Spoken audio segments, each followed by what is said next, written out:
He was just a little boy when he was stolen from his homeland in Africa.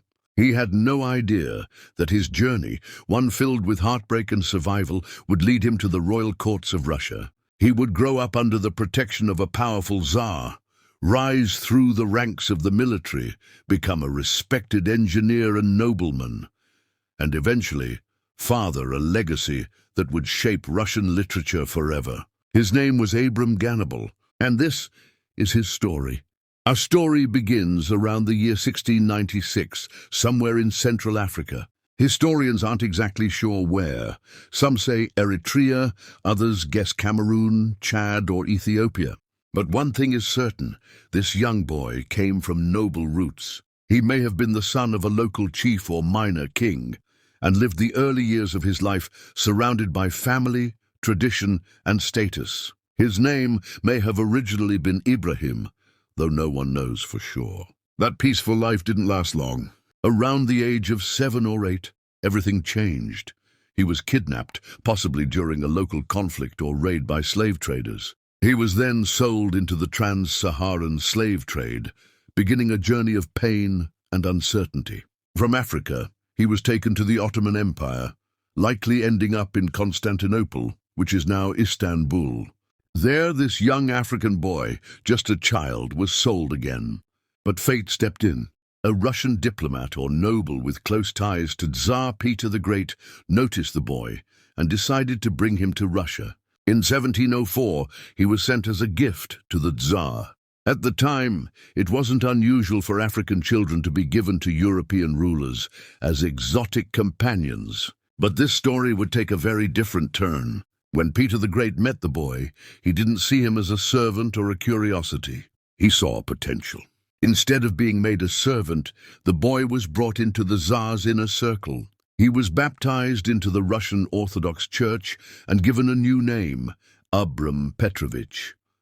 Petrovich meant son of Peter, a powerful sign of protection and status. From that moment, Abram's life began a dramatic transformation. He had been kidnapped, enslaved, and traded, but now he was in the heart of Russian royalty. And Peter had big plans for him. Peter the Great wasn't like most rulers of his time. While many monarchs focused on power and tradition, Peter had a different vision. He wanted to transform Russia into a modern, educated, and powerful nation, more like the advanced kingdoms of Europe. He believed in science, technology, education, and the military. And when he met the young African boy, now named Abram Petrovich Gannibal, he saw more than a servant. He saw a future leader. Peter became like a father to Abram. He didn't just give him a new name, he gave him opportunity. The name Petrovich meant son of Peter, a symbolic gesture showing that the Tsar had taken personal responsibility for him. It meant protection, privilege, and a future that no one could have imagined for a former slave. Peter placed Abram in some of the best schools in Russia. There, Abram quickly showed his natural intelligence. He learned to read and write fluently. He mastered languages like French, German, and Russian. His sharp mind impressed his teachers and those around him. But Peter didn't stop there. He sent Abram to France, a center of science and learning at the time, to study military engineering, one of the most advanced and respected fields in Europe. This was no small thing. Military engineers were the brains behind fortresses, roads, bridges, and battle strategies. It required math, logic, and discipline. While in France, Abram also joined the French military. He trained, served, and earned the respect of his fellow soldiers. He wasn't just an academic. He proved himself on the field as well. It was during these years that Abram Gannibal began to truly shine. He became known as a brilliant thinker, a hard worker, and a man of strong character.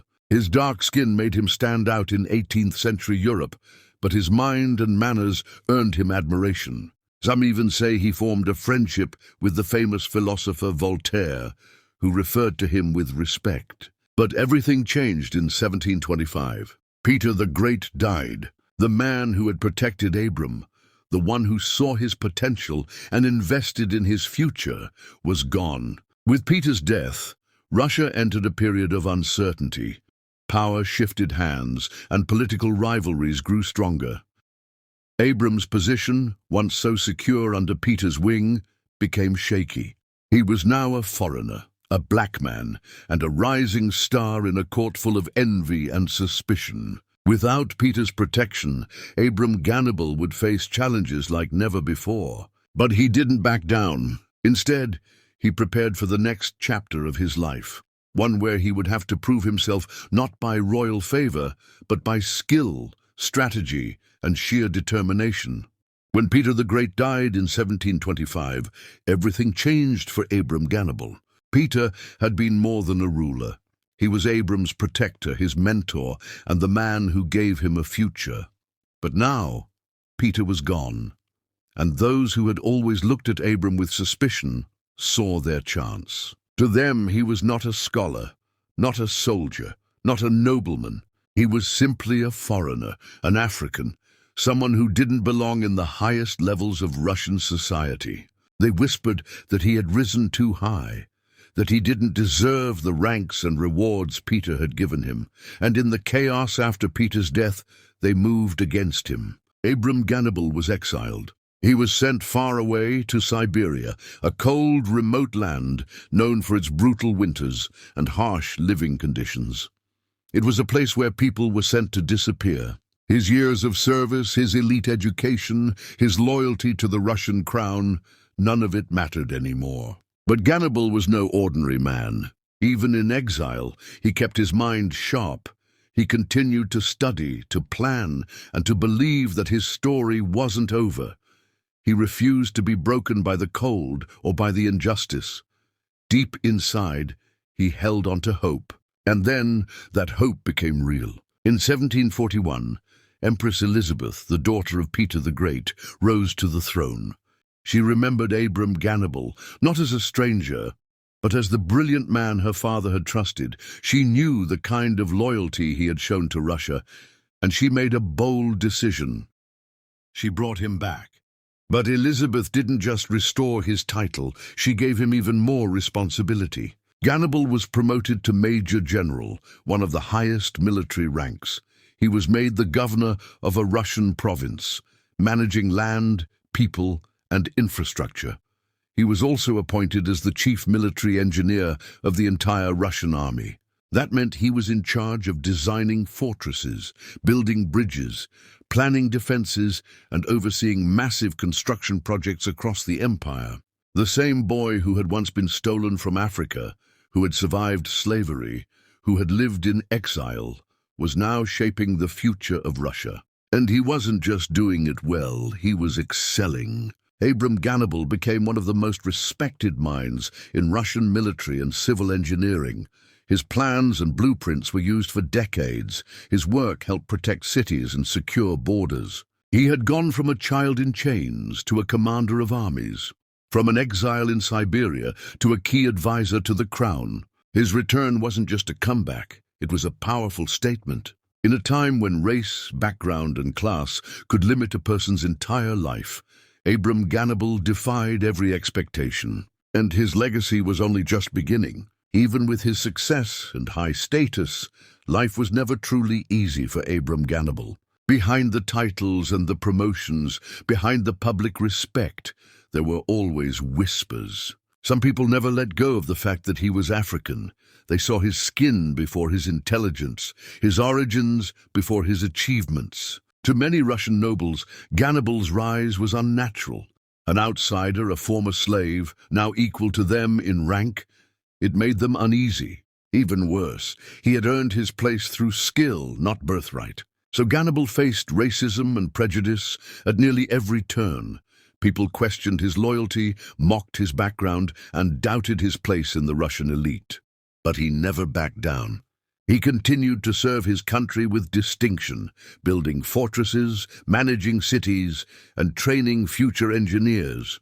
He knew he had to be twice as good just to be seen as equal. Through all of this, he still found love and family. Gannibal was married twice. His first marriage ended in scandal and bitterness, but his second marriage was different. His second wife was a noblewoman named Christina Regina von Sjöberg, of Swedish and German descent. Their union raised eyebrows. Many couldn't accept that a white noblewoman would marry a black man. But Abram didn't care what society thought. He wanted a partner who shared his values, his strength, and his vision for the future. Together, they had 10 children. One of those children was a son named Abram Gannibal. Like his father, Abram entered the military and served with honor, but the legacy of the Gannibal family wouldn't stop with him. It would continue through Abram's son, and that boy would grow up to be a legend. His name was Alexander Pushkin. You might have heard of him. He's often called the father of Russian literature. His poetry, plays, and stories are still studied today, not just in Russia, but around the world. Pushkin revolutionized Russian language and literature, blending romanticism with realism, history with fantasy. His words had power that shaped the soul of a nation, and he never forgot his roots. Pushkin was proud of his African heritage. He often spoke and wrote about his grandfather, Abram Gannibal. He even began writing a historical novel about him, although he never finished it. To Pushkin, Abram wasn't just a grandfather, he was a symbol of resilience, of brilliance, of rising above every limitation. So while Gannibal may have lived in a time where he had to fight for every inch of progress, his legacy went far beyond fortresses and battlefields. His true legacy was his bloodline. A kidnapped boy from Africa, raised by a Russian Tsar, became the grandfather of Russia's greatest poet. And through Pushkin, Abram Gannibal's story would live on, not just in history books, but in the very heart of Russian culture. If you ask any Russian who their greatest writer is, chances are they'll say Alexander Pushkin. He's not just a poet or a novelist, he's a national treasure. Often called the father of Russian literature, Pushkin did for Russian what Shakespeare did for English. Before him, literary Russian was stiff, formal, even disconnected from the way people actually spoke. But Pushkin changed that. His work, filled with rhythm, wit, and elegance, breathed life into the Russian language. From Eugene Onegin to the Bronze Horseman to the Queen of Spades, his stories captured the heart of a nation. Love, honor, tragedy, politics, he wrote it all. But beyond the fame and the genius was a legacy he carried with pride. Pushkin was the grandson of Abram Gannibal, and he never forgot it. In a time when African heritage could have been seen as a blemish on a noble family tree, Pushkin did the opposite. He celebrated it. He spoke openly about his grandfather's journey.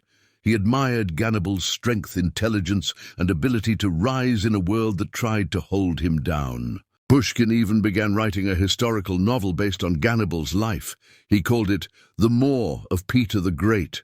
It was a tribute, a way of telling the world that this man, born in Africa, raised by a Tsar, once a slave and now a general, wasn't just part of his family. He was his hero. The book was never completed, but even the unfinished pages reveal how deeply Gannibal influenced Pushkin's view of the world. Pushkin inherited more than just Gannibal's blood. He inherited his fire, his fearlessness, and his brilliance. Both men were outsiders in their own way. Gannibal for his race, Pushkin for his rebellious spirit. But both found ways to turn that into strength. They didn't just survive their circumstances, they rewrote the narrative. Pushkin's works later influenced literary giants like Tolstoy, Dostoevsky, and Nabokov. His words helped shape Russian identity itself, and through him, the story of Abram Gannibal lives on, not just in history books, but in the soul of Russian literature. Imagine that. A boy stolen from Africa becomes a Russian general, and his grandson becomes Russia's greatest writer. This isn't just a family legacy, it's a testament to resilience, to brilliance that refuses to be buried, to a story the world needs to remember. Because behind every great name, there's a journey, a struggle, a beginning that no one saw coming. And for Alexander Pushkin, that beginning was Abram Gannibal. The story of Abram Gannibal isn't just a fascinating historical footnote. It's a story of transformation, resilience, and legacy. A child stolen from his homeland, torn from everything familiar, sold into a brutal system of slavery.